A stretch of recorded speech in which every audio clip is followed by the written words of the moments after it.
तो हम स्टार्ट करने लगे हैं सबसे पहले पेरियोडोंटल लिगामेंट्स। पेरियोडोंटल लिगामेंट्स क्या है? लिगामेंट आपको पता है वैसे भी जो है ना किसी एक स्ट्रक्चर को दूसरे स्ट्रक्चर के साथ कनेक्ट करते हैं। पेरियोडोंटल लिगामेंट्स क्या है? बेसिकली ये कनेक्टिव टिश्यू, और कनेक्टिव टिश्यू का पता है आपको कि इसकी ये क्या करता है, एक चीज़ को दूसरी चीज़ या एक स्ट्रक्चर को दूसरे स्ट्रक्चर के साथ कनेक्ट करता है। अब ये अगर सपोज मैं कहता हूँ कि ये है हमारे पास एक कनेक्टिव टिश्यू, तो ये क्या है? बोन, और ये आपकी क्या है? रूट। तो रूट को कनेक्ट कर रहा है किसके साथ? बोन के साथ। अब ये लाजिम नहीं है कि सिर्फ जो है ना टूथ की जो रूट है उसको ये बोन के साथ कनेक्ट करे। ये समटाइम ऐसे फाइबर्स भी होते हैं जो रूट को या टूथ को सीमेंटम में उसके जिंजवा के साथ भी कनेक्शन इसका कराते हैं। ठीक है।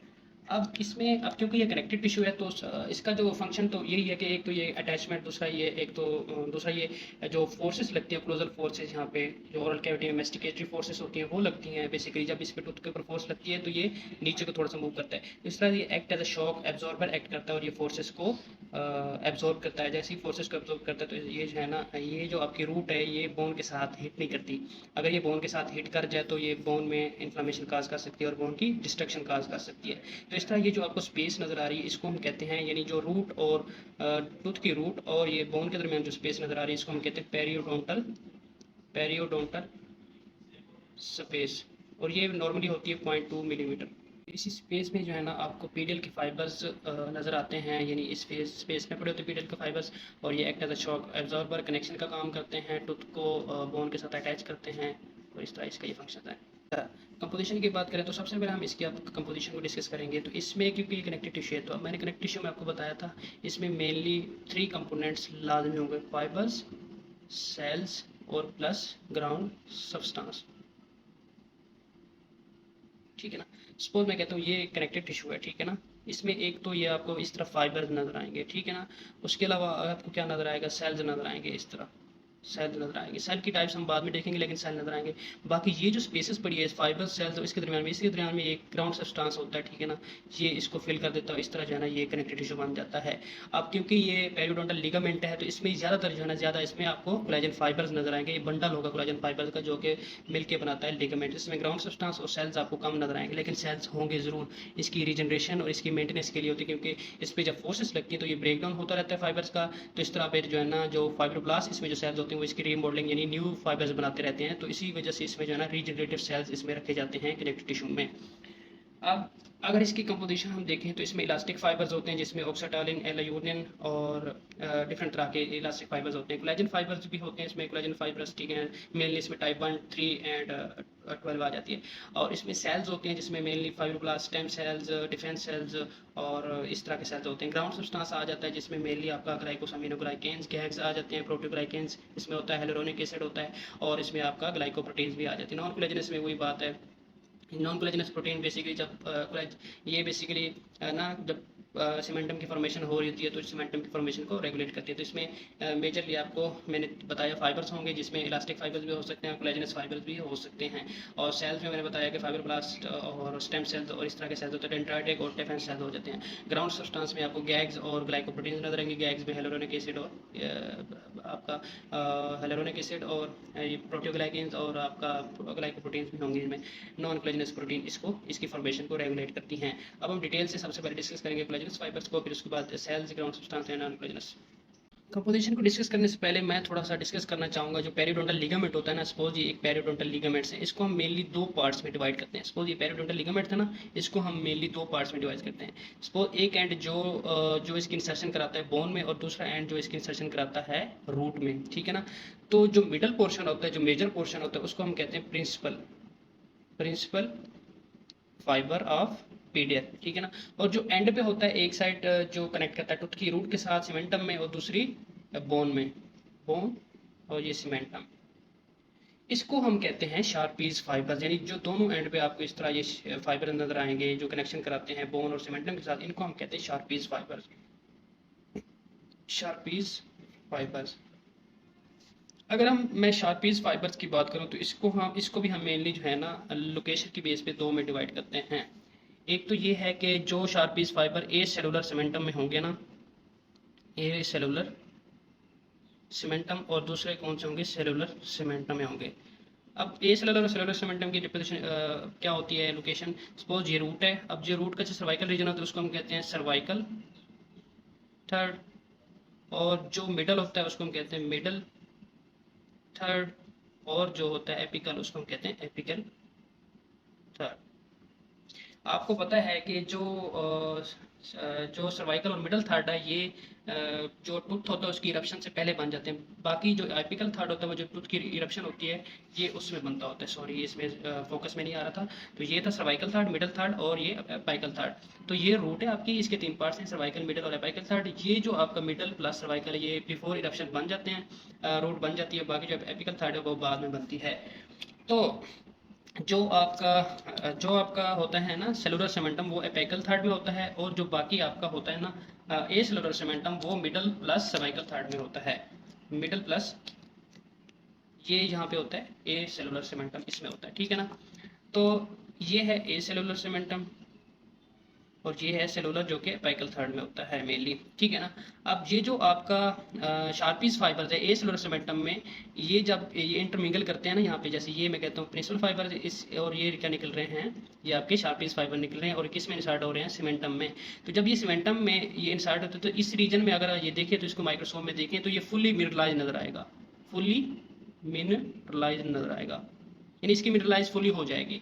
बट अगर सेलुलर सीमेंटम में देखें, सपोज मैं कहता हूँ ये हमारे पास प्रिंसिपल और ये क्या है शार्पीज फाइबर सेलुलर सीमेंटम में इंसर्ट हो रहे हैं। अगर इसको माइक्रोस्कोप में देखें तो ये हमें पार्शली मिनरलाइज नजर आएगा, पार्शली मिनरलाइज नजर आएगा, यानी इसमें इसकी मिनरलाइजेशन फुली नहीं होगी, पार्शली इस तरह है। सपोज मैं कहता हूँ कि ये आपके पास ये मेरा एक बॉल पॉइंट है, ठीक है। तो इसकी जो पेरिफेरी है ना यहाँ पे तो ये मिडलाइज होगा, लेकिन इनर वाली सरफेस पे जो है ना ये पीडियल लिगामेंट मिडलाइज्ड नहीं होगा, इनर वाली सरफेस पे ये अनमिडलाइज्ड होगा, ठीक है ना। तो ये एक कॉन्सेप्ट था शार्पीज फाइबर और किसका, प्रिंसिपल फाइबर का। फाइबर एक पूरा होता है, उसके जो एंड होते हैं उसको हम, जो एम्बेडेड एंड होते हैं जो कि सीमेंटम और रूट में इंसर्ट होते हैं उसको हम कहते हैं शार्पीज, और जो मेन पार्ट होता है उसको हम कहते हैं प्रिंसिपल फाइबर। ओके, तो अब हम नेक्स्ट टॉपिक अपना स्टार्ट करने जा रहे हैं। इससे आगे जो हम देखेंगे कोलेजनस प्रोटीन्स को थोड़ा सा डिटेल में देखेंगे। अच्छा, सबसे पहले जो कोलेजनस जो प्रोटीन्स हैं या फाइबर्स हैं इनका मेन फंक्शन क्या है। इनका मेन फंक्शन ये होता है, ये फाइब्रोब्लास्ट सीक्रेट इसलिए करते हैं ताकि जो है ना जो आपका पीडियल है उसकी थोड़ी सी मिनरलाइजेशन हो सके।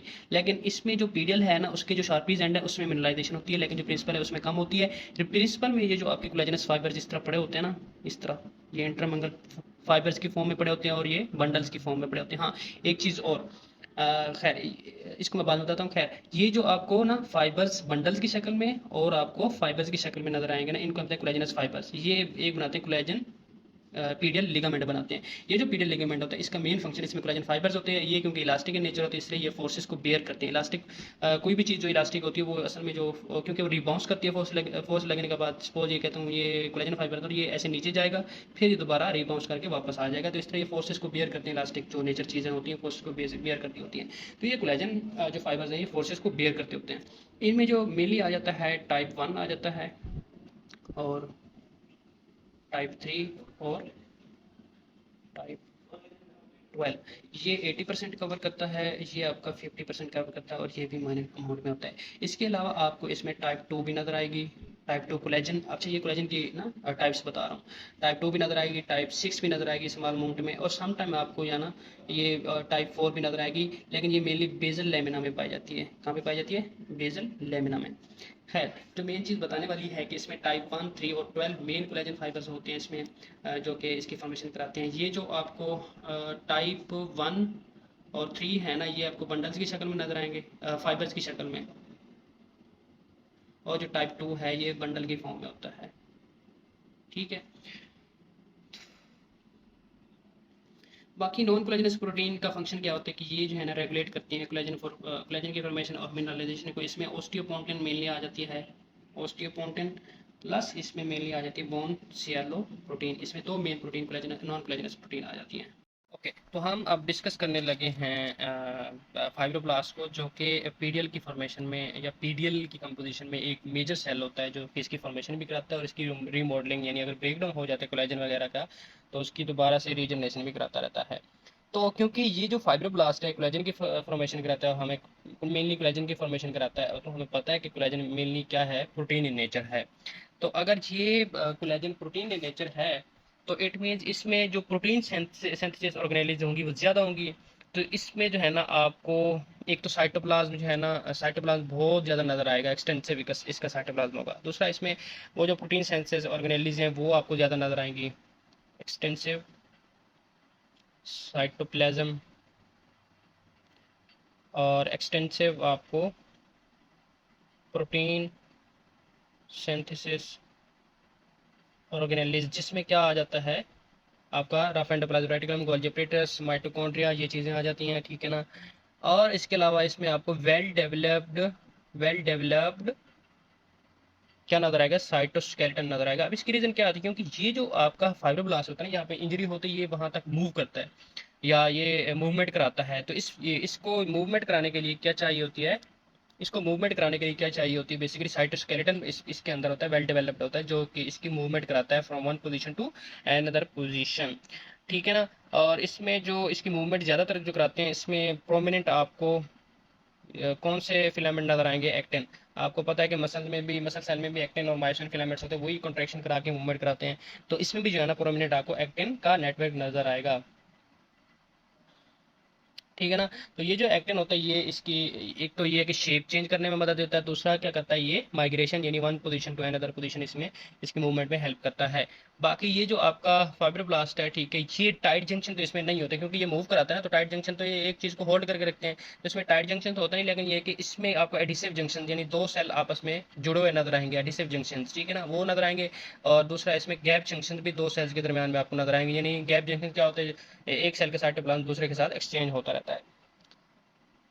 अच्छा, ये इसकी जो मेन इंपॉर्टेंट चीज है कि ये रिमॉडलिंग कराता है। What is remodelling? अच्छा, क्योंकि ये होता है पीडियल में, ये सपोज मैं कहता हूँ कि पीडियल है, उसमें ये पड़े हैं कोलेजन फाइबर्स, ठीक है ना, और ये पड़ा है फाइब्रोब्लास्ट। अब सपोज मैं कहता हूँ कि ये कोलेजन फाइबर्स फोर्स लगने की वजह से ये ब्रेक हो गया, इस तरह ब्रेक हो गया, तो अब इसकी जगह हमें नया कोलेजन फाइबर्स तो बनाना होगा। तो ये जो degradation and formation of new collagen है, इस प्रोसेस को हम कहते हैं रीमॉडलिंग ऑफ समथिंग। कोई भी हो सकती है, रीमॉडलिंग ऑफ बोन भी होती है, रीमॉडलिंग ऑफ डेंटिन भी होती है, समटाइम्स सीमेंटम भी होती है। तो ये जो पीडियल में रीमॉडलिंग होती है ना, ये कौन कराता है, फाइब्रोब्लास्ट कराता है। ये पीडियल में रिमॉडलिंग कौन कराता है, फाइब्रोब्लास्ट करता है। और ये जो डिग्रेडेड होता है ना, बेसिकली आपका कोलेजन, इसको ये इंगल्फ कर लेता है, और ये जो है ना वेस्ट प्रोडक्ट ये जो बनता है ना, इसको भी ये इंगल्फ कर लेता है। बाकी इसका अगर हम पेरियोडोंटल डिजीजेज में रोल देखें, पेरियोडोंटल डिजीज कौन से जो पेरिडोनशियम में होती है, बोन लॉस, जिंजवा का इन्फ्लेम हो जाना, बोन लॉस हो जाना, सीमेंटम अल्ट्रेशन आ जाना, तो ये पेरियोडोंटल डिजीज में इसका क्या रोल होता है। पेरियोडोंटल डिजीज में एक चीज याद रखनी है कि मैट्रिक्स मैट्रिक्स मेटेलो प्रोटीनेजेस। अब ये जो पेरिडोंटल डिजीजेज होती है ना आपकी, ये इसमें ज्यादातर आपको इन्फ्लामेशन नजर आएगी। ये कोई भी पेरिडोंटल डिजीज होती है ना, जिंजवाइटिस होती है, पेरियोडोंटाइटिस होती है, उसमें गम्स की, बोन की और सीमेंटम की इन्फ्लामेशन हो जाती है, और उस इन्फ्लामेशन के नतीजे में जो डिफेंस सेल्स आपके होते हैं वो क्या एक्सक्रीट करते हैं, मैट्रिक्स मेटेलो प्रोटीनेजेस। ये जो मैट्रिक्स मेटेलो प्रोटीनेज होते हैं, ये डिग्रेड करते हैं, किनको डिग्रेड करते हैं, आपके कोलेजन और कोलेजन प्लस प्रोटीन जितने भी कंटेंट होता है ना आपका पीडीएल में, उसको ये डिग्रेड करते हैं। तो ये जो आपका फाइब्रोब्लास्ट होता है, बेसिकली ये जो है ना फाइब्रोब्लास्ट क्या करता है, मैट्रिक्स मेटेलोप्रोटीनेज इसकी फॉर्मेशन को इनहिबिट भी करता है, और जो है ना इसके फंक्शन को भी रोकता है। उसके अलावा जो फाइब्रोब्लास्ट होते हैं आपके,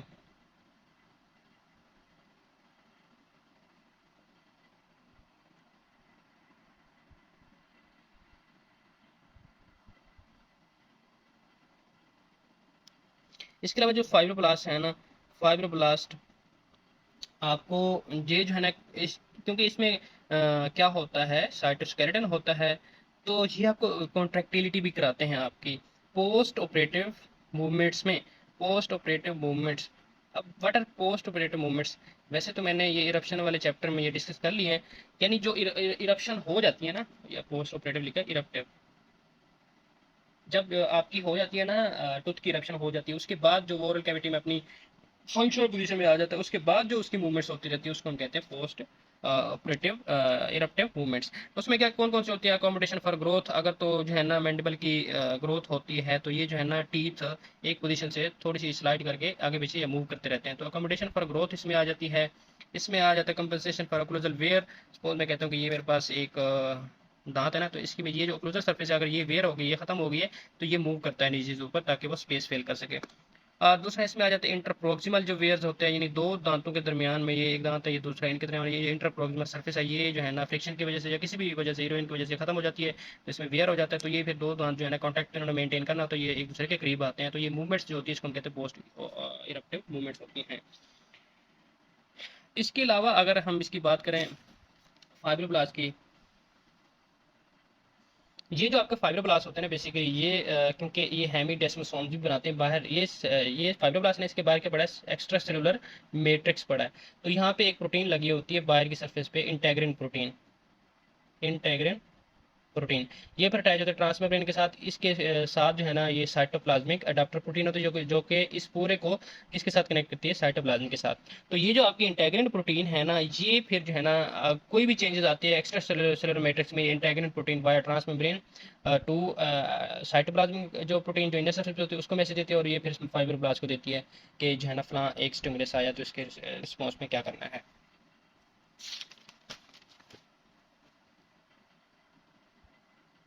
अगर मैं कहूँ कि जो है ना पीडियल फाइबर में, ये पीडियल फाइबर ये क्या पड़ा है आपका, ये फाइब्रोब्लास्ट पड़ा है। यहाँ पे एक फोर्स लगी है, ठीक है ना, तो फोर्स के नतीजे में क्या होगा, मैकेनिकल फोर्स है, तो उसके नतीजे में क्या होगा, ये जो मैकेनिकल स्टिमुलस है बेसिकली ये परसीव करते हैं यहाँ पे, ये जो परसीव करते हैं इंटेग्रिन प्रोटीन, वो प्रेजेंट करती है सिग्नल किसको, फाइब्रोब्लास्ट को। फाइब्रोब्लास्ट क्योंकि स्टिमुलस है तो इसमें जो है फोर्स लगेगी और पीडियल के फाइबर ब्रेक होंगे, तो इस ब्रेक जो फिर नया पीडियल के फाइबर की फॉर्मेशन होगी वो फाइब्रोब्लास्ट स्टार्ट कर देगा।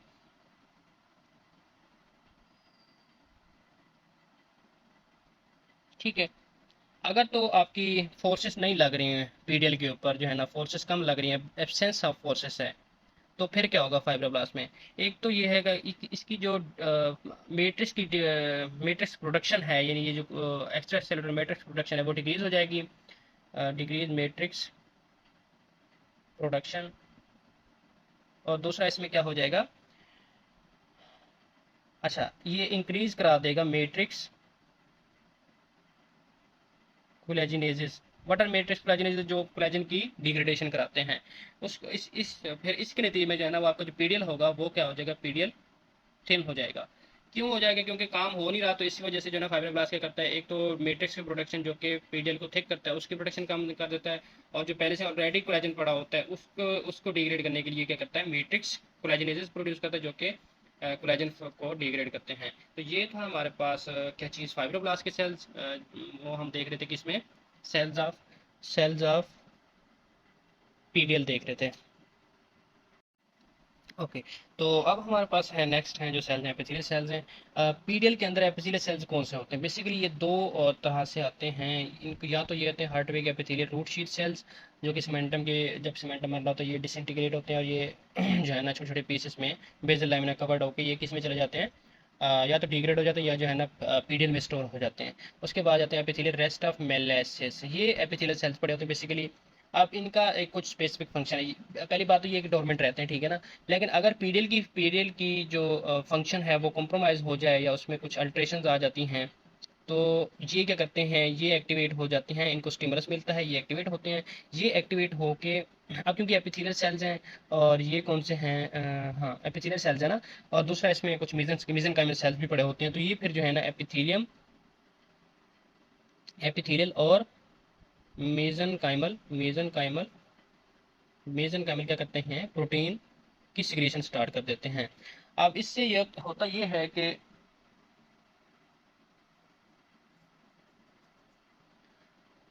अच्छा ये जो होती है ना एपिथेलियल और मेसेनकाइमल प्रोटीन, ये वो वाली सिक्रीट करते हैं जो कि हार्ट टिश्यूज की मिनरलाइजेशन में इन्वॉल्व होती हैं, हार्ट टिश्यूज मिनरलाइजेशन में इन्वॉल्व होती हैं, ये वो वाली प्रोटीन की सिक्रीशन स्टार्ट कर देते हैं।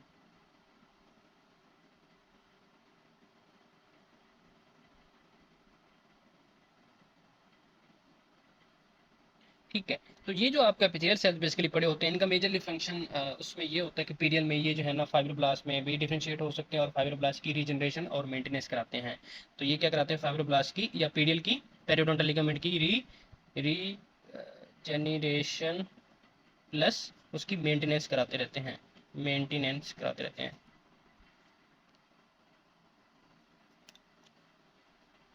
ओके, इसके अलावा जो आपको नजर आएंगे अनडिफरेंशिएटेड आपको मेसेनकाइमल सेल्स भी नजर आएंगे, मेसेनकाइमल सेल्स भी नजर आएंगे। ओके, तो आपको जो पीडीएल होगा ना, उसमें आपका अनडिफरेंशिएटेड मेसेनकाइमल सेल्स भी नजर आएंगे, जो कि उसमें मेजरली तो प्रोजेनेटर सेल नजर आएगा। ये फिर क्या होता है कि ये पीडीएल की फॉर्मेशन या पूरे पेरिडोन्शियम में, जैसे पेरिडोन्शियम में बोन होती है तो ओस्टियोब्लास्ट में भी डिफरेंशिएट हो सकता है। और ये किस में डिफरेंशिएट हो सकता है, फाइब्रोब्लास्ट यानी पीडीएल की फॉर्मेशन के लिए है। और ये किस में डिफरेंशिएट हो सकता है, आपका सीमेंटोब्लास्ट में भी डिफरेंशिएट हो सकता है। तो कुछ केसेस, मोस्टली केसेस में जो है ना सिंगल सेल ही होता है प्रोजेनेटर, और ये सब में कर सकता है। लेकिन कुछ इसमें स्पेसिफिक प्रोजेनेटर सेल्स होते हैं, ओस्टियोब्लास्ट के अलग होते हैं, फाइब्रोब्लास्ट के अलग होते हैं, और सीमेंटोब्लास्ट के अलग होते हैं। अच्छा, ये जो टर्नओवर होता है कि पीरियड में जो है ना नया सेल अगर बनना है, फाइब्रोब्लास्ट बनना है, तो जो है ना जो पुराना सेल होगा वो एपोप्टोसिस के जरिए क्या होगा, उसकी डेथ हो जाएगी। अगर तो नया सेल बन रहा है, एक नया आ रहा है, तो जो पुराना होगा वो एपोप्टोसिस के लिए उसकी डेथ हो जाएगी, वो बाहर निकल जाएगा। तो इस तरह ये बैलेंस रहता है आपस में, इनका सेल्स का आपस में बैलेंस रहता है।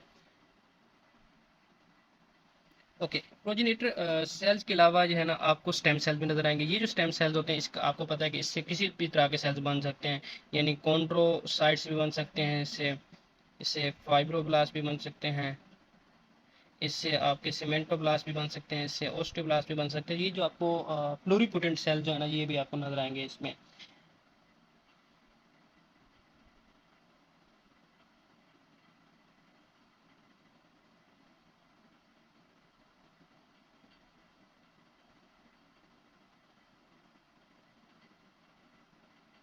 ठीक है ना। इसके अलावा इसमें ना जो है ना आपको बोन प्लस आपको सीमेंटम के सेल्स भी आपको नजर आएंगे पीडीएल में, वो भी नजर आ सकते हैं। ठीक है ना। तो ये था सेल्स की कम सेल्स हमने देख लिए कि पीडीएल में कौन से। इसके अलावा डिफेंस सेल्स भी आपको नजर आएंगे। ठीक है ना, उसमें लिम्फ, मैक्रोफेजेस और मास्ट सेल्स तो लाजमी नजर आएंगे आपको।